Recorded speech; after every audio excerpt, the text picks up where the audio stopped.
بالنسبة في الحلقة دي هتكلم برضه على الانوتيتيف المرة دي بقى مش عن التكست، هتكلم من الانوتيتيف اللي هي الدايمنشنز. نفس المبدأ مفيش أي اختلاف. الفرق إن أنت لما بتعمل annotative text بتدخل الأوتبوت بيكون كام، اللي هو الستايل بتاع التكست بتاعك اللي هو بيطلع عندك في الورقة. إنما الدايمنشنز أنت بس بتختار annotative بيعمل الباقي اوتومايزيشن من عنده. فلو جيت هنا دوست على دي اللي هو الدايمنشن ستايل انتر، عندك الستاندر وعندك الانوتيتيف. لو دوست دوت موديفاي الانوتيتيف، ما عندكش انك بتتحكم في السكيل بتاع البيبر زي مثلا التكست، لا انت بس بتختار انوتيتيف هو بيعمله اوتومايزيشن اللي هو بيكون البيست عشان يكون فيت للورقه بتاعتك او الاوتبوت.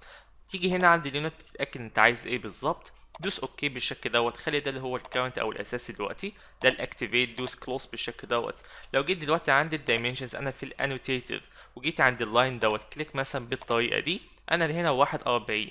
عندي هنا اللاي اوت اللي انا لو فاكر كان في 41 وفي 100، فهدوس كليك تاني بالشكل دوت عشان برضه ادخل الواحد 100. كده بقى عندي موجود الواحد 40 والواحد 100 دخلتهم في الانوتيتيف بالنسبه للسكيل ليست بتاعتي.